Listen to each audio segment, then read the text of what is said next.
নমস্কার, আমার নাম নবনীতা ভট্টাচার্য আর আপনারা দেখছেন আমার চ্যানেল বকরমবাজ। প্রতিবারের মতন আমি এবারেও চলে এসেছি নির্দিষ্ট একটি বিষয় নিয়ে আপনাদের সঙ্গে কথা বলতে। আজকে যে বিষয়টি নিয়ে কথা বলবো সেটা হচ্ছে যে তরুণের স্বপ্ন প্রকল্প স্কিম, যেটি পশ্চিমবঙ্গ সরকারের একটি স্কিম, যে স্কিমটি চালু করা হয়েছিল 2022 সালে। এই যে ডিজিটাল ডিভিশন, এই যে ডিজিটাল ডিভাইড, এই যে অনলাইন যে পড়াশোনা বা অনলাইন যে সুযোগ সুবিধা, অনলাইনের মাধ্যমে যে পড়াশোনার অ্যাক্সেস, সেটাকেই সমস্ত ছাত্রছাত্রীদের মধ্যে ছড়িয়ে দেওয়ার জন্য পশ্চিমবঙ্গ সরকার একটি স্কিম নিয়ে আসে, যেটা হচ্ছে তরুণের স্বপ্ন প্রকল্প স্কিম, যেখানে একটি স্মার্টফোন বা একটি ট্যাবলেট কিনে দেওয়ার মতন একটা অ্যামাউন্টের টাকা, 10,000 টাকা, সেটা দেওয়া হবে সেই ছাত্র বা ছাত্রীকে, মানে পড়ুয়াদের। এটা কোন ক্লাসের ছাত্রছাত্রী হবে? এটা হচ্ছে 11 এবং 12-এর স্টুডেন্ট। মূলত এরা 11-12-এর স্টুডেন্ট হবে, এই প্রকল্পের আওতায় থাকবে 11-12-এর স্টুডেন্টরা, যারা অনলাইনের মাধ্যমে এই অ্যাপ্লিকেশানটা করতে পারে, পশ্চিমবঙ্গের স্টুডেন্টরা। আচ্ছা, এই স্কিমের নামটা আমি বললাম পশ্চিমবঙ্গের তরুণের স্বপ্ন প্রকল্প, যেখানে ট্যাবলেট বা একটি স্মার্টফোন কেনার মতন ক্ষমতা তৈরি হবে একজন স্টুডেন্টের, যেটা দিচ্ছে পশ্চিমবঙ্গ সরকার। তার অ্যাকাউন্টে ডিরেক্ট 10,000 টাকা তুলে দেওয়া হবে। এটা মূলত ডিজিটালি অ্যাক্সেস পাওয়ার, পড়াশোনা ডিজিটালি অ্যাক্সেসের জন্য, এবং এই যে ডিজিটাল ডিভিশন কমিয়ে দেওয়ার ব্যাপারটাই মূলত এই স্কিমের প্রধান উদ্দেশ্য বলেই আমি যতদূর ইনফরমেশন পেয়েছি।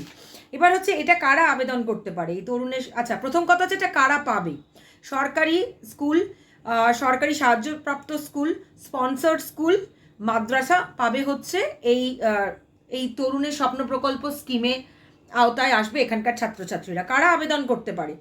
আবেদনকারীদের অবশ্যই পশ্চিমবঙ্গের স্থায়ী বাসিন্দা হতে হবে।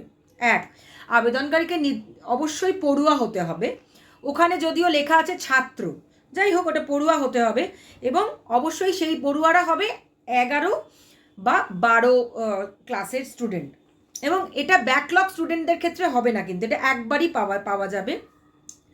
এবং অবশ্যই কারা পাবে না? পরিবারের বার্ষিক আয় যাদের 2 লক্ষ টাকার বেশি নয়, সেই পরিবারের ছাত্রছাত্রীরা। এবং অবশ্যই সরকারি স্কুল, সরকারি সাহায্যপ্রাপ্ত স্কুল, স্পন্সর স্কুল এবং মাদ্রাসার ছাত্রছাত্রীরা অনলাইন অ্যাপ্লিকেশনের মাধ্যমে এটা করতে পারবে। এবং তরুণের স্বপ্ন প্রকল্প অফিসিয়াল যে ওয়েবসাইট আছে, সেখানে গিয়ে অ্যাপ্লাই করতে হবে। আধার কার্ড, স্টুডেন্ট আইডি কার্ড, তারপরে হচ্ছে যে আইএফএসসি কোড, ব্যাংকের মার্কশিট, এইগুলি সাধারণত মোবাইল নম্বর, এগুলি দিয়ে অ্যাপ্লিকেশন করা যাবে।